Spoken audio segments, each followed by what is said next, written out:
Good morning class. आइए आज हम लोग एक नए चैप्टर की तरफ चलते हैं। जैसा कि आप सबको पता होगा कि हम लोग पढ़े थे पारिस्थितिकी और पारिस्थितिकी तंत्र के बारे में, ठीक है। तो उसी कड़ी में आज उसकी एक नेक्स्ट क्लास है जिसका नाम है पारिस्थितिकी तंत्र के प्रकार, यानी कि फंक्शंस ऑफ एन इकोसिस्टम। ठीक है, मतलब एक इकोसिस्टम में फंक्शन क्या क्या होते हैं उसकी चर्चा हमको करनी है। तो सबसे पहले हम ये जान लेते हैं कि आज के इस चैप्टर में हमको क्या क्या पढ़ना है ना। चलो भाई, तो यहाँ पे देखिए हमने लिख दिया है क्या चैप्टर में क्या क्या पढ़ना है। तो जो सबसे पहला पॉइंट है वो हमको पढ़ना है पारिस्थितिकी तंत्र में खाद्य श्रृंखला क्या होती है, या ठीक है आहार श्रृंखला जिसको बोलते हैं। दूसरी बात हमको ये पढ़नी है कि खाद्य श्रृंखला के प्रकार कितने होते हैं। तीसरी बात आएगी तो जब थोड़ा सा ये और विस्तृत होगा तब हम जानेंगे कि खाद्य जाल क्या होता है। और चौथी बात यह है कि खाद्य श्रृंखला और खाद्य जाल में अंतर क्या होता है। ठीक है, पांचवा पॉइंट हमारा रहेगा जैव संचयन क्या होता है और जैव संचयन को प्रभावित करने वाले कारक कौन कौन से हैं। इसके बाद एक जो नेक्स्ट पॉइंट रहेगा वो रहेगा जैव आवर्धन। ठीक, उसके बाद इसी का एक सब टॉपिक है प्रदूषकों का प्रभाव। ठीक है, फिर जब हम जब आगे बढ़ेंगे तो एक और भी इम्पोर्टेंट पॉइंट है जो कि आपके एग्जाम्स में कई बार पूछा जाता है, जो कि है आपका पारिस्थितिकीय पिरामिड, है ना। जिसके अंतर्गत जो सबसे पहला है वो है जीव संख्या का पिरामिड, दूसरा है बायोमास या फिर कह सकते हैं जीव भार का पिरामिड, और जो तीसरा बनता है वो बनता है संचित ऊर्जा का पिरामिड। ठीक है, तो यहाँ से देखिए सवाल आपके पूछे जाते हैं। जो सबसे ये जो नीचे वाला चैप्टर है पारिस्थितिकी पिरामिड, यहाँ से आपका एक सवाल बनता ही बनता है। ठीक है, इसके अलावा जो आपका एक खाद्य खाद्य श्रृंखला वाली बात है यहाँ से एक सवाल बन जाता है, और जो जैव संचयन वाला है यहाँ से भी शायद एक सवाल बन जाता है। ठीक है, तो इस प्रकार से आपके जो सवाल हैं इस चैप्टर से जो पूछे जाते हैं। ठीक है, तो ये बातें मोटी मोटी हो गई कि आज हमको इस चैप्टर में क्या क्या बातें पढ़नी है। तो आइए जो सबसे पहले शुरू करते हैं पारिस्थितिकी तंत्र में खाद्य श्रृंखला, है ना। चलो भाई, देखते हैं इसमें जो सबसे पहली बात लिखी गई है वो ये है कि किसी पारिस्थितिक तंत्र में खाद्य श्रृंखला विभिन्न प्रकार के जीवधारियों का वह क्रम है जिससे जीवधारी भोज्य एवं भक्षक के रूप में संबंधित रहते हैं। मतलब कोई भोज्य पदार्थ होगा और उसको खाने वाला कोई जीव होगा। ठीक है, और ये जो भोज्य है और जो भक्षक है ये दोनों एक कड़ी में जुड़े हुए होंगे। ठीक है, और इनमें हो करके खाद्य ऊर्जा का प्रवाह एक ही दिशा में होता रहता है। ठीक है, जो खाद्य ऊर्जा का जो दिशा है वो उत्पाद से उपभोक्ता की तरफ होता रहेगा। ठीक है, ये चीज़ें हैं। दूसरी बात ये है कि प्राथमिक उत्पाद यानी कि हरे पेड़ पौधे, ठीक है, अथवा जो आपके शैवालें हैं वो भी इसी में आ जाएंगी। प्रथम द्वितीय तृतीय उपभोक्ता एवं अपघटनकर्ता जैसे कवक हो गया जीवाणु हो गया आपस में मिल करके खाद्य श्रृंखला का निर्माण करते हैं। ठीक है, क्योंकि ये आपस में एक दूसरे का भक्षण करते हैं और भक्षक या भोज्य के रूप में संबंधित रहते हैं। ठीक है, कहने का मतलब ये है जो हमारा ये है उत्पादक है ना, ये उत्पाद जो घास है ना, घास हो गए पेड़ पौधे हो गए ये हो गया, और जो हमारा जीव है, ठीक है, ये जो हमारा कोई जीव है, ठीक, ये क्या है, ये आपका उपभोक्ता है। तो ये जो उपभोक्ता और जो उत्पाद है ये जब एक श्रृंखला में आ जाते हैं तो इनको हम क्या बोलते हैं, खाद्य श्रृंखला बोलते हैं। ठीक है, तीसरी बात यह है कि खाद्य श्रृंखला में ऊर्जा और रासायनिक पदार्थ उत्पादक उपभोक्ता और अपघटनकर्ता व निर्जीव प्रकृति में क्रम से प्रवेश करते हैं और इनमें होते हुए वो चक्र में घूमते रहते हैं। मतलब ये हुआ कि इस पेड़ पौधों को खाएगा जीव, और जीव को खाएगा कौन, अपघटनकर्ता, और फिर वो जो है अपघटित होकर के मिट्टी में मिल जाएगा, फिर मिट्टी से पेड़ पौधों के पास जाएगा, फिर पेड़ पौधों से प्राथमिक उपभोक्ता के पास, फिर प्राथमिक से द्वितीयक के पास, द्वितीयक से फिर तृतीयक के पास, और उसके बाद फिर वह डिकम्पोज होकर के मिट्टी में मिल जाएगा। फिर से आपकी जो ये प्रक्रिया है ये बार बार घूमती चलती रहती है। ठीक है, ये बात हो गई। बात करते हैं पॉइंट नंबर 4 की। अब यहाँ पे देखिए एक पॉइंट लिखा है कि सामान्य रूप से आहार श्रृंखला में 4 पोषक स्तर होते हैं जो कि निम्नलिखित है। देखिए, पोषक स्तर 4 का मतलब ये है कि जो सबसे पहला वो क्या, हरे पेड़ पौधे, क्योंकि ये क्या है, ये इसी को सब लोग खाएंगे, शुरुआत यहीं से होती है। ठीक है, और इनको हम क्या बोलते हैं, स्वपोषी। जो दूसरा हमारा है वो है शाकाहारी या फिर प्राथमिक उपभोक्ता। ठीक है, अब शाकाहारी का मतलब क्या, ये जो हमारा पहला वाला जीव है वो किस पे डिपेंड है, पेड़ पौधों पे डिपेंड है। जो दूसरा हमारा मांसाहारी है वो किस पे डिपेंड है? शाकाहारी जीवों पर। और जो तीसरा है उसका नाम है शीर्ष या उच्च मांसाहारी, ठीक है? या उसको मांसभक्षी बोलते हैं। ये किस पे डिपेंड है? ये या तो शाकाहारी को खाएगा या मांसाहारी को खाएगा, ये दोनों को खा सकता है, ठीक है? तो इस प्रकार से जो इनका पोषक स्तर है, ये 4 आपके पोषक स्तर बताए गए हैं। कौन-कौन से? हरे पेड़-पौधे जो सबसे पहला है, सेकंड आपका शाकाहारी या जो प्राथमिक उपभोक्ता हैं वो हो जाएँगे, और तीसरी जो बात है वो मांसाहारी या द्वितीयक उपभोक्ता, और जो चौथी बात है वो है शीर्ष या उच्च मांसाहारी या मांसभक्षी, ठीक है? चलो भाई। अब हम थोड़ा-सा अगर आगे बढ़ें, तो इसको थोड़ा-सा और अच्छे से समझने का प्रयास करते हैं। तो इसमें देखो लिखा गया है कि किसी भी पारिस्थितिक तंत्र की खाद्य श्रृंखला को बॉक्स में दिए गए क्रम में इस प्रकार से दर्शाया गया है, जो खाद्य श्रृंखला का प्रतिरूप है। अब देखिए, जो हमारा खाद्य श्रृंखला है वो किस प्रकार से आगे बढ़ता है उसको हमने यहाँ पे बना दिया है। सबसे पहली बात ये है कि ये क्या है? उत्पादक है। उत्पादक का मतलब यहाँ क्या होगा? जो आपके पेड़-पौधे हैं, ठीक है? पेड़-पौधे हो गए या घासें हो गई, है ना? या जो शैवालें हो गई, वो सब क्या हो जाएँगे? प्राथमिक सॉरी, वो जो आपके हो जाएँगे उत्पादक। अब ये उत्पादक आपका है पहला। अब उत्पादक को कौन खाएगा? प्राथमिक उपभोक्ता। अब जैसे हम बात कर लेते हैं, देखो यहाँ पे हमने क्या क्या लिख दिया? पोषण स्तर लिख दिया है। तो उसका पेन बदल लिया जाए, है ना? अब की बार लाल कर दिया जाए। चलो, देखो जय यहाँ पे हमने क्या लिखा? पोषण स्तर, उसके बाद ये जो चरागाह बायोम है, तालाब का बायोम और सागर का बायोम है, हमने सबका यहाँ पे नोट कर दिया है, ठीक? अब देखते हैं जो सबसे नीचे लिखा है वो क्या लिखा? उत्पादक है। उत्पादक मतलब जो क्या करते हैं? भोजन बनाते हैं, ठीक? तो अब देखो जो उत्पादक है, अगर चारागाह बायोम होगा तो इसमें उत्पादक कौन होगा? घास होगा, ज़ाहिर-सी बात है। अगर तालाब होगा तब इसमें क्या होगा? शैवालें होंगी, है ना? अगर सागर होगा तब यहाँ पे क्या होंगे? पादप प्लवक होंगे, है ना? जिसको आप नहीं बोलते थे फाइटोप्लैंक्टन, वो चीज़ें हो जाएँगी। अब देखो, जो हमारा उत्पादक है इसको कौन खाएगा? प्राथमिक उपभोक्ता। जब घास का बायोम होगा, जब हमारा चरागाह का बायोम होगा, तो तब कौन खाएगा इसे? टिड्डा खाएगा। घास को कौन खा रहा है? टिड्डा। जब हमारा तालाब का बायोम होगा तो शैवालों को कौन खाएगा? मच्छर का लार्वा। जब हमारा सागर का बायोम होगा तब इस ये जो फाइटोप्लैंक्टन है इसको कौन खाएगा? प्राणी मंदप्लवक, मतलब जो हमारे तो जू प्लैंकेट हो रहे थे, वहाँ पे हमने आपको आपको बताया था पिछली क्लास में, वो लोग खाएँगे। अब प्राथमिक उपभोक्ता को कौन खाएगा? द्वितीयक उपभोक्ता खाएगा। जैसे घास वाले में क्या है? द्वितीयक उपभोक्ता चूहा है। चूहा किसको खा रहा है? टिड्डे को खा रहा है। यहाँ पर क्या है? ड्रैगन फ्लाई लार्वा, ये किसको खा रहा है? मच्छर के लार्वा को खा रहा है। यहाँ पर है मछली, मछली किसको खा रही है? जो आपके जू प्लैंकेट, मतलब जो आपके छोटे जीव, जो आपके छोटे जीव हैं, है ना? सागर के अंदर, उनको कौन खा रही है? मछली खा रही है। ये जो पोषण का स्तर थोड़ा-सा और ऊपर बढ़ेगा तब क्या पहुँच जाएँगे? तृतीयक उपभोक्ता में। तो तृतीयक उपभोक्ता में क्या है? साँप है। ये साँप किसको खा रहा है? चूहे को खा रहा है। सागर तालाब वाले में मछली देखो इसको खा रही है ना? ड्रैगन फ्लाई लार्वा को। और जो सागर का बायोम है उसमें सील, है ना? ये थोड़ी बड़ी मछली है, ठीक है? सील, ये स्तनधारी है। ये जो है किसको खा रही है? मछली को खा रही है। हम थोड़ा-सा और आगे बढ़ते हैं, तो आ जाते हैं चतुर्थ उपभोक्ता यानी कि शीर्ष उपभोक्ता में। ये क्या है? ये मांसाहारी को खा रहा है। कौन खा रहा है? बाज। किसको खा रहा है? साँप को, है ना? इस तरह से रैकून एक जानवर है, वो किसको खा रहा है? मछली को। आगे बढ़ते हैं तो शार्क, ये किसको खा रहा है? सील को खा रहा है। तो इस प्रकार से जो आपका श्रृंखला है वो आगे बढ़ती रहती है। सबसे पहले कौन आएगा? उत्पादक। उत्पादक ने क्या किया? भोजन बना दिया। अब भोजन बना दिया, अब इस भोजन को कौन खा रहा है? सबसे पहले प्राथमिक उपभोक्ता खाएगा। उसके बाद इस प्राथमिक उपभोक्ता को कौन खाएगा? द्वितीयक उपभोक्ता। और द्वितीयक को कौन खाएगा? तृतीयक खाएगा। और तृतीयक को कौन खाएगा? चतुर्थ या शीर्ष वाला जो उपभोक्ता है वो खाएगा। तो इस प्रकार से जो पोषण है वो हमारा एक क्रम में आगे चलता रहता है। ठीक है?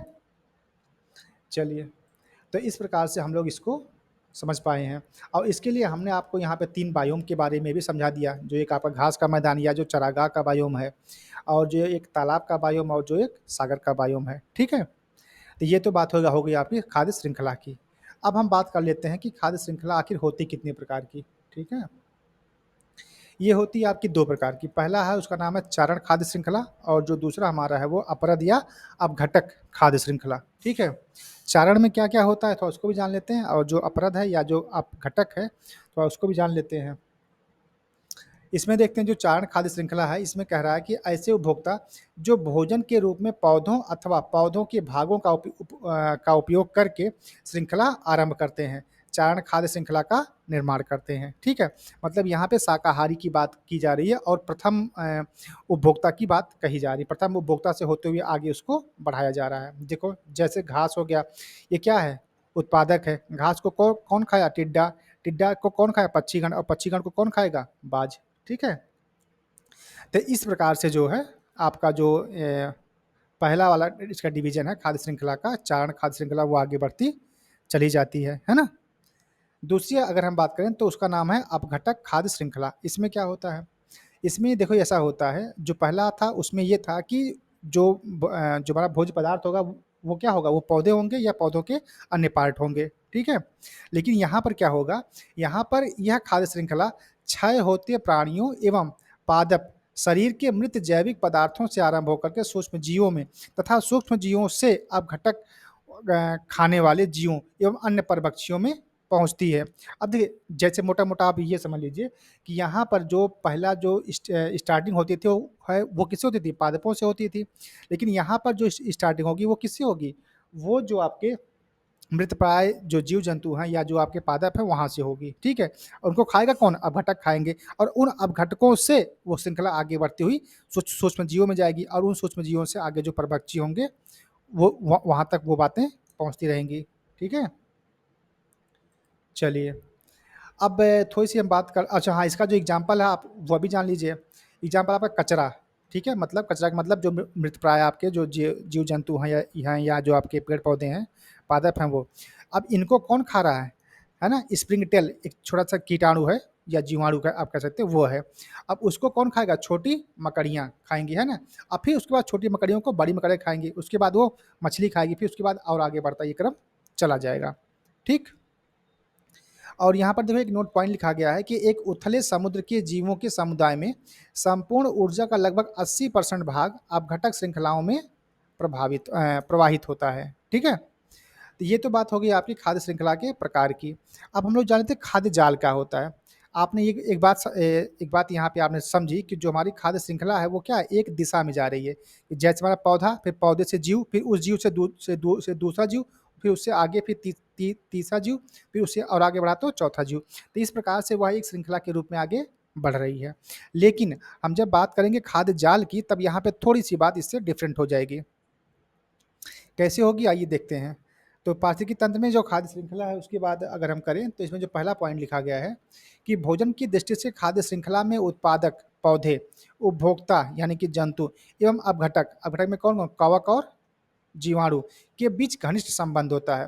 प्रकृति में खाद्य श्रृंखला एक सीधी कड़ी के रूप में नहीं होती है।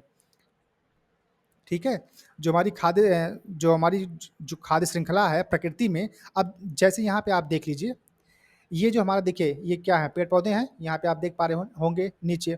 इनको देखो किसने खाया, ये जो छोटा जीव है इसको किसने खाया, मछली ने खाया। मछली को किसने खाया, बगुले ने खाया, और बगुले को किसने खाया, शेर ने खा लिया।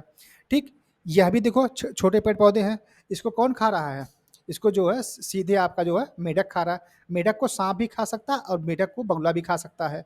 और सांप को कौन खाएगा, बाज खाएगा या गिद्ध खाएगा। ठीक है, हम यहाँ पे बात करते हैं जो ये वाला है पेड़ पौधा, आप देख पा रहे होंगे यहाँ पे। इसको थोड़ा थोड़ा सा और जूम कर दे रहे हैं, है ना।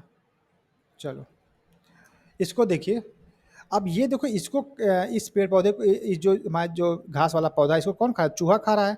चूहे को देखो, चूहे को बिल्ली भी खा सकती है, और चूहे को सीधे पक्षी भी कोई खा सकता है, या चूहे को सीधे सांप भी खा सकता है, और सांप के माध्यम से वो पोषण कहाँ पहुँच जाएगा, बाज के पास पहुँच जाएगा, या सांप से कहाँ पहुँच जाएगा, मोर के पास पहुँच जाएगा। ठीक है, इस प्रकार से। या फिर आप यहाँ देख सकते हैं, घास को खाया खरगोश, खरगोश के से आगे कहाँ गया, लोमड़ी के पास, और लोमड़ी से कहाँ पहुँच जाएगा, सीधे वो सांप के, सॉरी, शेर के पास पहुँच जाएगा। तो ये कहने का मतलब ये है कि जो हमारी ये जो खाद्य श्रृंखला है वो एक कड़ी में ना होकर के अनेक रूप से वो आगे बढ़ सकती है। ठीक है, ये कहने का मतलब हुआ। और जो नेक्स्ट बात है वो लिखी गई है, दूसरा पॉइंट, कि एक पारिस्थितिक तंत्र की सभी खाद्य श्रृंखलाएं कहीं ना कहीं आपस में संबंधित होती हैं। अर्थात एक खाद्य श्रृंखला के जीवधारियों का संबंध दूसरी खाद्य श्रृंखला के जीवधारियों से होता है। ठीक है, अब देखिए जैसे चूहा है तो चूहे को सांप भी खा सकता है, और चूहे को पक्षी भी खा सकता है, और पक्षी को खाएगा मोर, और फिर वो चीज़ें आगे बढ़ जाएंगी। या फिर चूहे को खाएगा आपका सांप, सांप को खाएगा पक्षी, और पक्षी को खा सकता है कौन? आगे आगे जो उसके जो आगे खाने वाले जो जीव होंगे, वहां तक बात पहुंच सकती है। तो इस प्रकार से अनेक खाद्य श्रृंखलाओं के पारस्परिक संबंधों को खाद्य जाल कहते हैं। मतलब देखो, खाद्य श्रृंखला तो एक उत्पादक से उपभोक्ता तक बात पहुंची, ठीक है। लेकिन जो हमारा खाद्य जाल होगा वो क्या होगा? अनेक प्रकार की खाद्य श्रृंखलाएं जब एक पारस्परिक संबंधों से जुड़ जाती हैं, तब उनको हम क्या कहते हैं? खाद्य जाल कहते हैं, ठीक है। ये बात है कि अनेक खाद्य श्रृंखलाएं जब एक चेन के रूप में, है ना, जब एक से एक श्रृंखला के रूप में या आपस में पारस्परिक संबंधों के द्वारा जुड़ती हैं, तो उसे हम क्या कहेंगे? खाद्य जाल बोलेंगे। नेक्स्ट हमारा है कि खाद्य जाल एक संपूर्ण समुदाय के सभी जीवों से संबंध स्थापित करता है। इससे यह भी स्पष्ट होता है कि खाद्य जाल में ऊर्जा का प्रवाह एक दिशीय होते हुए भी कई पथों से होकर के प्रवाहित होता है। देखो, ऊर्जा का जो जाल है वह तो उत्पादक से उपभोक्ता गया, प्राथमिक, फिर उससे द्वितीयक, फिर तृतीयक, लेकिन यह फिक्स नहीं है कि वो एक ही दिशा में जाएगा, ठीक है। मान लो कभी चूहा गया, फिर चूहे को सांप भी खा सकता है और चूहे को पक्षी भी खा सकता है, दोनों खा सकते हैं। और उसके बाद इस सांप को बाज भी खा सकता है और इसको मोर भी खा सकता है, और पक्षी को भी आगे खाने वाले कुछ जानवर होंगे। तो ये जो हमारा जो पथ है वो क्या डाइवर्ट भी हो सकता है, ठीक है। तो इस प्रकार से जो संबंध हमको मिलेगा उसे हमको क्या बोलेंगे? खाद्य जाल बोलेंगे, ठीक है। तो इस फिगर के माध्यम से आई होप कि आपको मेरी बातें समझ में आई होंगी, ठीक है। इसको एक बार आप लोग फिर से वीडियो को पॉज करके देख सकते हैं, ठीक है ना। चलिए भाई, अब आगे बढ़ते हैं। और जो हमारा नेक्स्ट है चौथा पॉइंट, वो है कि खाद्य श्रृंखला और खाद्य जाल के बीच अंतर क्या होता है। देखो, ये है खाद्य श्रृंखला और ये है खाद्य जाल। जो सबसे पहला पॉइंट है वो ये है कि इकोसिस्टम में एक जीव से दूसरे जीव में भोज्य पदार्थों का स्थानांतरण खाद्य श्रृंखला कहलाता है, ठीक है। एक जीव से दूसरे जीव में भोज्य पदार्थों का जो स्थानांतरण है उसे क्या बोलेंगे? हम खाद्य श्रृंखला बोलेंगे। लेकिन विभिन्न खाद्य श्रृंखलाएं परस्पर मिल करके खाद्य जाल बनाती हैं। यहाँ पर एक इंडिविजुअली खाद्य श्रृंखला की बात हो रही है, ठीक है। ऊर्जा का जो स्थानांतरण है वो किसी एक जीव से दूसरे जीव में ए से बी के बीच जो हमारा ऊर्जा का स्थानांतरण हो रहा है या जो पोषक तत्वों का स्थानांतरण हो रहा है, इसको हम क्या बोलते हैं? खाद्य श्रृंखला बोल रहे हैं। लेकिन जब कई प्रकार, मान लो ए से बी हो गया या सी से डी को पहुंचा, ठीक है, या फिर ई का जो है एफ को पहुंचा, या ऐसा हो सकता है कि ई वाला जो है सीधे आपका बी तक पहुंच जाए, या ई वाला सीधे आपका डी पे पहुंच जाए। तो अगर ऐसा कोई संबंध हमको मिलता है तो इसको हम क्या बोलेंगे? खाद्य जाल बोलेंगे, ठीक है। मतलब विभिन्न प्रकार की जो खाद्य श्रृंखलाएं जब आपस में मिल जाती हैं तो उसको हम क्या बोलते हैं? खाद्य जाल बोलते हैं, ठीक। दूसरी बात ये कह रहा है कि इसमें ऊर्जा का प्रवाह एक दिशा में होता है, ठीक है। अ, जब हम बात करेंगे खाद्य श्रृंखला की, तब इसमें कह रहा है कि इसमें जो ऊर्जा का प्रवाह होता है वो एक दिशा में होते हुए भी कई पथों से होकर के गुजरता है, ठीक है। ये बात। तीसरी बात यह है कि इसमें अनेकों जीव समुदाय के उपभोक्ता तथा अपघटक होते हैं। इसमें कई सारे जो जीव समुदाय आपके हैं ना, जैसे अब हमने ऊपर बताया कि चारागाह का एक समुदाय हो गया, बायोडोम हो गया ना, तालाब हो गया, सागर हो गया, तो उसके जो आपके जीव समुदाय के जो उपभोक्ता हैं वो क्या होंगे? इसमें शामिल होंगे, ठीक।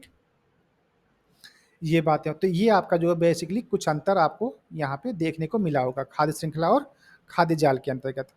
अब जो हमारा आज की क्लास का जो नेक्स्ट पॉइंट है वो है जैव संचयन। तो हम समझ लें जैव संचयन क्या होता है, तो इसका इसके बारे में यहाँ पे देखो 2-3 पॉइंट लिखे गए हैं, इसको हम समझ लें फिर उसके बाद आगे बढ़ते हैं। तो जैव संचयन के बारे में एक बात कही जा रही है कि जैव संचयन यह दर्शाता है कि किस प्रकार प्रदूषक खाद्य श्रृंखला के भीतर पहुंच जाते हैं। अब देखिए, जैव संचयन की जो अवधारणा आई वो इस प्रकार से आई कि जो हमारे प्रदूषक हैं वो किस प्रकार से हमारे जीवों के भीतर पहुंचते हैं, ठीक है। उस प्रक्रिया को हम क्या बोलते हैं? जैव संचयन बोलते हैं। अच्छा, इसके आगे देखो क्या लिखा है कि प्रदूषक विशेषता अनिम्नीकृत है ना। प्रदूषक पायतंत्र के भीतर विभिन्न पोषक स्तर से गुजरते हैं। अनिम्नीकृत पोषकों से अभिप्राय ऐसे पदार्थों से है जो जीवधारियों के भीतर उपापचयित नहीं हो पाते। उदाहरण के लिए क्या लिखा आगे? क्लोरीनेटेड हाइड्रोकार्बन, ठीक है। तो इनसे होते हुए क्या होता है? जो हमारा जो प्रदूषक होते हैं वो हमारे जीवधारियों के अंदर पहुँचते रहते हैं, ठीक? पहली बात। दूसरी बात इसमें कही जा रही है कि जो जीव संचयन में पर्यावरण से किसी प्रदूषक का खाद्य श्रृंखला के प्रथम जीव में सांद्रण बढ़ जाता है। किसी भी पोषण स्तर पर अवस्थित जीव जैव संचयन के लिए सक्षम होते हैं, ठीक है? अभी इसके आगे जब एग्जाम्पल के माध्यम से आप समझेंगे तो बातें आपको और अच्छे से समझ में आ जाएगी। और तीसरी बात ये है, अच्छा, अगर हम आपको इस तरह से समझाएं कि मान लेते हैं ये हमारा एक तालाब है, ठीक है? और इसमें हमारी जो है क्या है, मछलियाँ हैं, ठीक है? ये हमारी मछली है। अब हमने क्या किया कि खेत में डाला आपने डीडीटी, है ना, डाइक्लोरो डाइफेनाइल ट्राइक्लोरोइथेन, जो आती है ना एक दवा, उसको डाला। वो डाला हमने अपने खेतों में, खेतों के से पानी रिस करके कहाँ पहुँचा, तालाब में। तालाब से में क्या है, मछलियाँ हैं। अब जो मछली इस पानी को अपने अंदर लेगी तो जाहिर सी बात है उस पानी से क्या होगा, वो जो हमारा प्रदूषक है वो इस जीव के अंदर आ जाएगा। तो यही जो प्रक्रिया है इसको हम क्या बोलते हैं, जैव संचयन बोल रहे हैं, ठीक है? ठीक है। अब देखो जो तीसरा पॉइंट ये लिखा है कि जैव संचयन रसायनों के अंतर्ग्रहण, संग्रहण और निष्कासन का समग्र परिणाम होता है। देखो भाई, मछली ने क्या किया, उस रसायन को अपने अंदर लिया। अब मछली से वही रसायन जब इंसान खाएगा तो उस इंसान के अंदर भी आ जाएगा। तो कहने का मतलब जो प्रदूषक है वो क्या हुआ, प्रदूषक का एक जीव से होते हुए दूसरे जीव तक होते हुए फिर वो बाहर निकल आता है। तो ये जो मार्ग है या ये जो रास्ता है, ये है, इसको हम क्या बोलते हैं, जैव संचयन बोलते हैं, ठीक है? तो वही बात देखो यहाँ पर भी लिखी गई है कि जैव संचयन रसायनों के अंतर्ग्रहण, संग्रहण और निष्कासन का समग्र परिणाम होता है, ठीक है? जो जैव संचयन है वो क्या है, रसायनों के अंतर्ग्रहण, संग्रहण और निष्कासन का समग्र परिणाम होता है। इसका अभिप्राय यह है कि इसमें संदूषक के अंतर्ग्रहण और संग्रहण की दर निष्कासन से अधिक होती है। संदूषकों का जीवों में, देखो संदूषक मतलब जो आपके जो प्रदूषक तत्व हैं वो, संदूषकों का जीवों में प्रवेश, श्वसन, भोजन ग्रहण एवं पदार्थों के त्वचीय संपर्क एवं अन्य तरीकों द्वारा होता है, ठीक है? जैसे हमने यहाँ पे आपको मछली का एग्जाम्पल दिया, तो मछली का जो एग्जाम्पल है वो मछली क्या करेगी, उस अगर कोई मान लीजिए जो आपका प्रदूषित पानी है, उस प्रदूषित पानी जो आपके उस तालाब की जो जड़ के जो छोटे-मोटे जो जीव पेड़-पौधे होंगे या जो पादप होंगे, उनमें आएगा, उसको वो ग्रहण करेंगे। मछली उस पत्ती को खाएगी और उस पत्ती के माध्यम से वो जो रसायन है उस जीव के अंदर आ जाएगा। मछली को बड़ी मछली खाएगी, उसको मान लीजिए इंसान खाता है, तो वो जो रसायन आपका है, वो उस इंसान के अंदर पहुँच जाता है। तो ये जो आपका पूरी प्रक्रिया है, स्टार्टिंग से लेकर के लास्ट तक की, तो ये जो पूरा परिणाम है, इसको हम क्या बोलते हैं, जैव संचयन बोलते हैं। इतनी बात क्लियर हुई? चलिए, अब देखिए कि जैव संचयन को प्रभावित करने वाले कारक कौन-कौन से होते हैं, तो उसकी भी चर्चा कर लेते हैं। चलिए, जैव संचयन बहुत से पर्यावरणीय, जैविक तथा भौतिक कारकों पर निर्भर करता है। जैसे जो सबसे पहला वो है पदार्थों का ग्रहण करना, दूसरा हमारा है पदार्थ का भंडारण तथा भंडारण क्षमता, तीसरा हमारा है पदार्थों का निष्कासन और चौथा है हाइड्रोफोबिसिटी, पांचवा है पानी में प्रदूषकों की सांद्रता और छठवां है आयु, लिंग व प्रकार किसी जीव का, ठीक है? और यहाँ पर देखो एक नोट पॉइंट लिखा गया कि जैव संचयन को पार्ट्स प्रति मिलियन यानी कि पीपीएम, है ना, पार्ट्स पर मिलियन में मापा जाता है, ठीक है? जो जैव संचयन की इकाई है उसे क्या कहते हैं, पीपीएम बोलते हैं, ठीक है? अब हम ये जानने का प्रयास करते हैं कि आखिर प्रदूषकों का प्रभाव क्या होता है, ठीक है? किस पर ज़्यादा होगा, किस पर कम होगा या कैसे होगा, उसको थोड़ा देख लेते हैं। तो इसको सबसे पहले हम यहाँ से समझते हैं, क्योंकि ये थोड़ा आसान है समझने में, यहाँ से समझते हैं। डाइक्लोरो डाइफेनाइल ट्राइक्लोरो इथेन, डीडीटी का फुल फॉर्म आप सबको पता होगा। इसमें कहा जा रहा है कि यह बहुत ही हानिकारक कार्बनिक प्रदूषक होता है जो मृदा और जल में लंबे समय तक बना रहता है। मान लीजिए हम अपने खेतों पर, हमारा मान लीजिए ये खेत है और खेत पर हमने इसका छिड़काव कर दिया, ठीक है? तो होता होगा क्या कि इसका छिड़काव हम अपने फसलों को बचाने के लिए तो इसका छिड़काव कर रहे हैं, लेकिन छिड़काव करने के बाद यहाँ पर क्या होगा कि जो हमारी फसलें हैं, ठीक है? इन फसलों के साथ जो हमारी मिट्टी यहाँ की है या जो पानी इस ज़मीन ने अशुद्ध कर लिया, इनमें इसका जो असर है वो काफ़ी दिनों तक बना रहता है, ठीक है? यह एक विषैला प्रदूषक है जिसका उपयोग कीटनाशक के रूप में किया जाता है। इसमें जैव संचयन व जैव आवर्धन होता है। यह मानव में कैंसर व टाइप 2 डायबिटीज का मुख्य कारक होता है। अब देखिए, हमने डीडीटी का प्रयोग किया, फसलों के ऊपर गया। अब फसलों ने जो खनिज लवण इस मिट्टी से लिया या जिस पानी से लिया, उस मिट्टी और पानी में पहले से क्या है? डीडीटी है। अब वो डीडीटी कहाँ पहुँच गया? फसलों में पहुँच गया, और इस फसलों को हमने खाया, इंसानों ने खाया। तो इंसानों के अंदर क्या हुआ? जैव संचय के माध्यम से जो प्रदूषक आया हुआ था, वो भी हमारे अंदर आ गया। ठीक है? यही बात यहाँ पे बताई जा रही है। ठीक है? ये तो आपका एक प्रक्रिया है कि हम जब हम कीटनाशकों का प्रयोग करते हैं, तो उसके माध्यम से भी क्या होता है? प्रदूषक जीवों के अंदर आते हैं और उनसे हमारे अंदर भी अपना प्रभाव डालना शुरू कर देते हैं।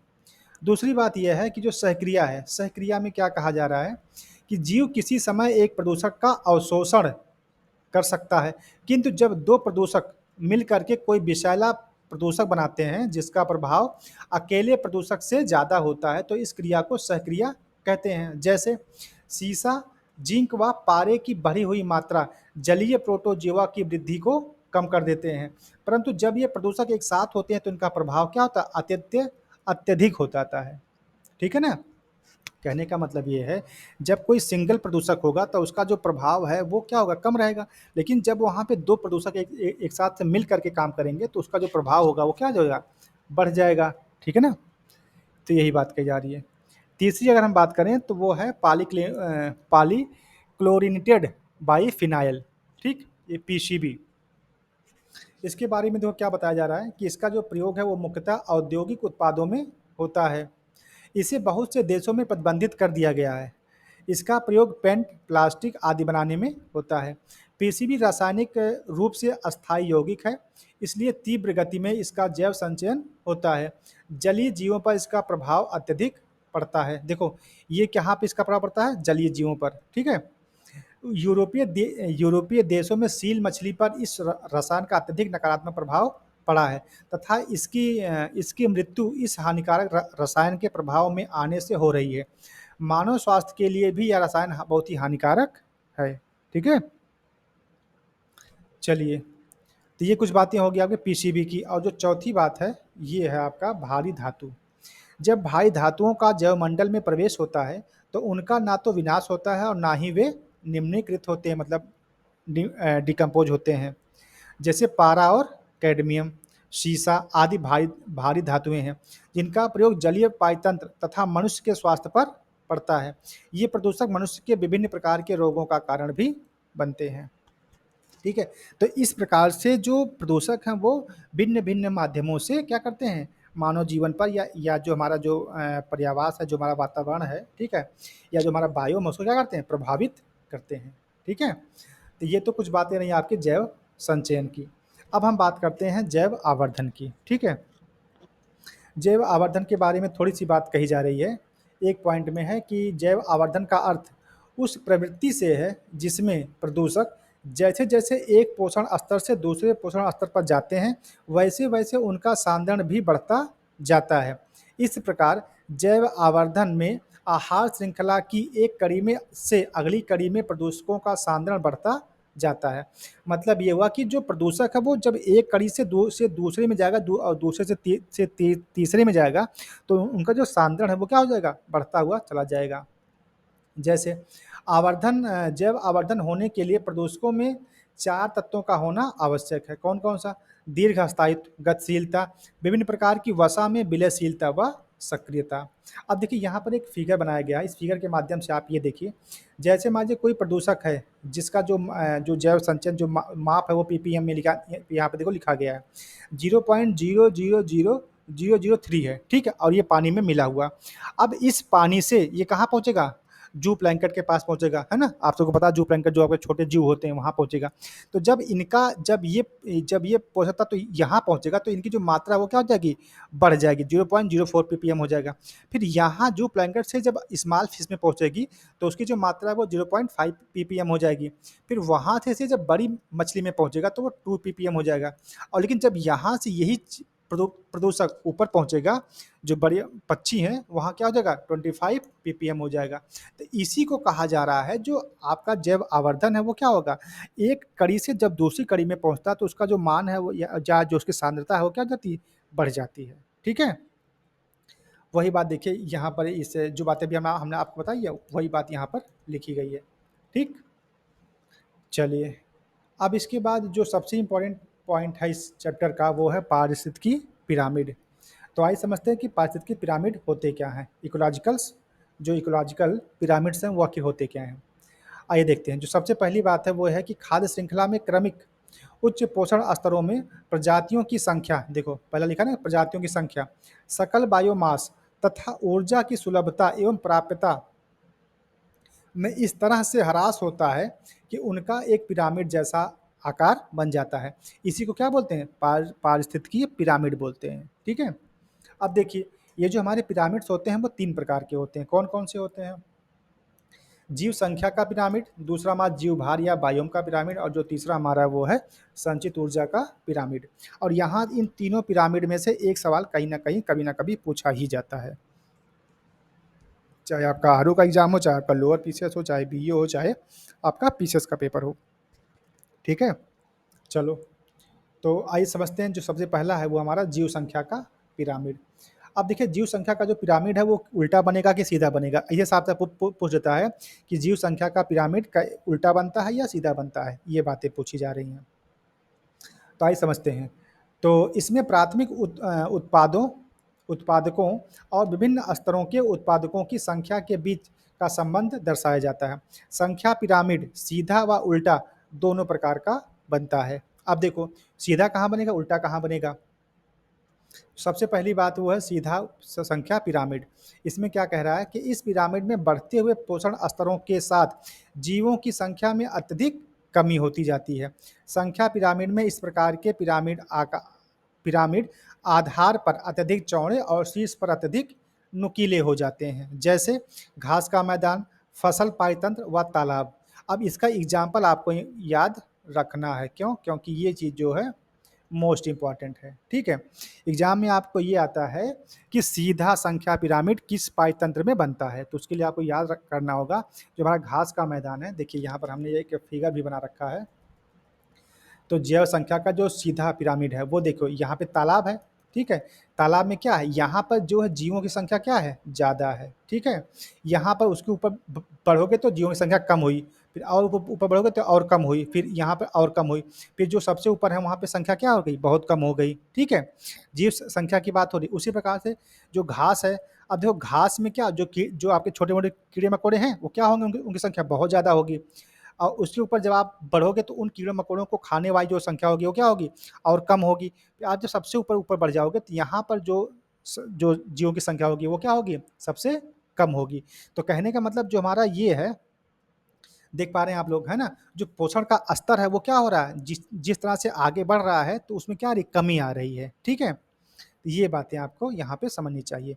तो इस प्रकार से जो जैव संख्या का जो पिरामिड है वो सीधा बनता है 3 स्थिति में, कहाँ कहाँ पे, घास के मैदान में, फसल में और तालाब के पायतंत्र में। ठीक है, दूसरी बात कर लेते हैं उल्टा संख्या का पिरामिड। अब उल्टा संख्या का पिरामिड कहाँ बनेगा भाई, यहाँ पे देखें कि इस पिरामिड में प्रत्येक पोषण स्तर पर संख्या में वृद्धि होती जाती है।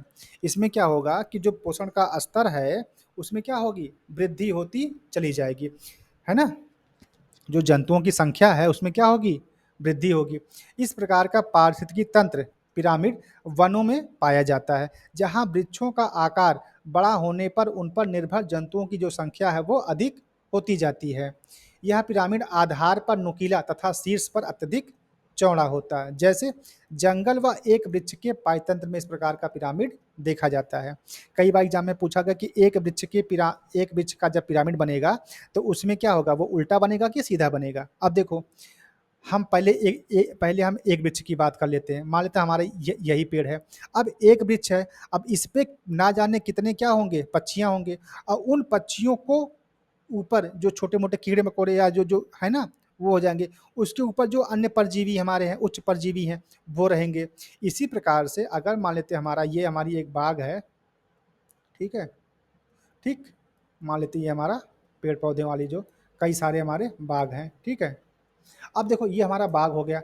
अब चूंकि देखो यहाँ मानते 1 2 3 4 5 पेड़ हैं, ठीक। लेकिन अब इन 5 पेड़ों की अपेक्षा जो इस पे आने वाले जो पक्षी होंगे वो क्या होंगे, मान लीजिए एक पेड़ पे 5 ही पक्षी आते हैं, तो इन पर जो संख्या होगी वो कितनी हो जाएगी, 25 हो जाएगी। 25 पक्षी आ गए हमारे।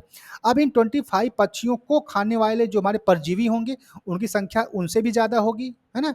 और उन परजीवियों को जो खाने वाले जो हमारे उच्च परजीवी हैं उनकी संख्या उनसे भी ज़्यादा होती है। तो कहने का मतलब ये जो हमारा पोषण का स्तर है वो क्या होगा, ऊपर धीरे धीरे धीरे धीरे बढ़ता चला जा रहा है, ठीक है ना। ये बात है।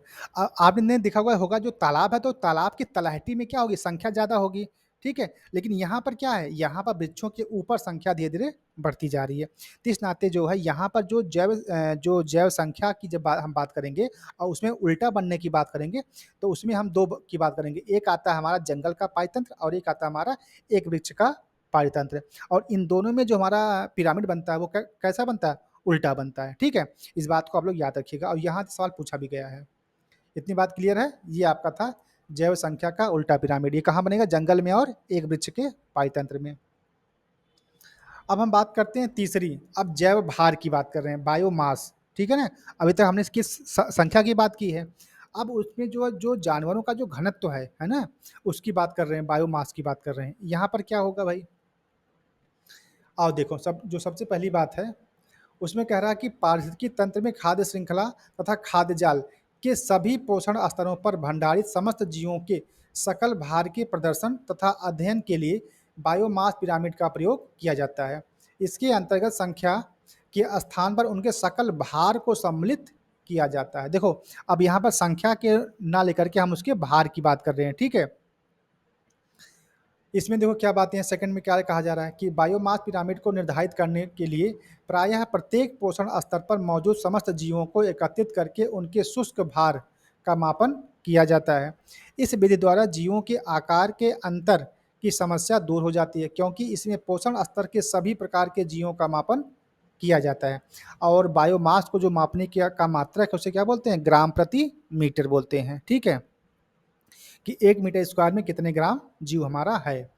अब देखिए ये जो हमारा बनता है ये बनता है हमारा सीधा और उल्टा दोनों प्रकार का बनता है, ठीक है।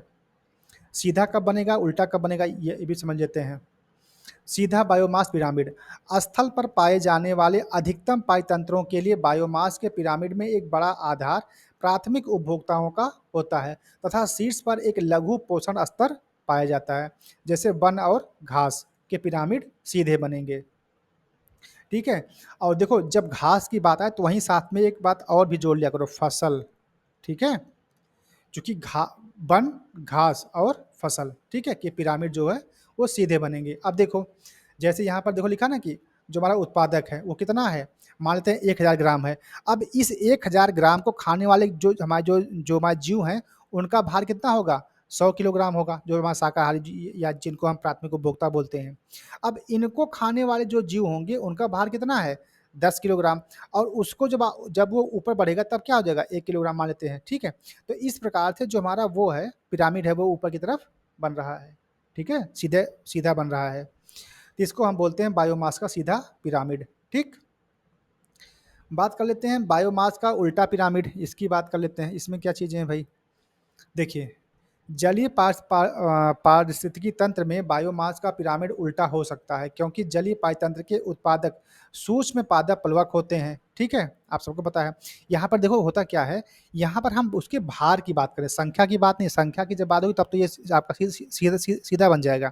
अब देखो यहाँ पर जो आपको उत्पादक है जल में, ठीक है, उत्पादक तो है, संख्या भी ज़्यादा, लेकिन जो उनका भार है वो क्या होगा, एक एक मछलियाँ इतनी ज़्यादा बड़ी हैं कि अगर समुद्र का एक बड़ा हिस्सा कि जितने पादप हैं इनका जो भार है वो उस एक मछली के बराबर है, ठीक है।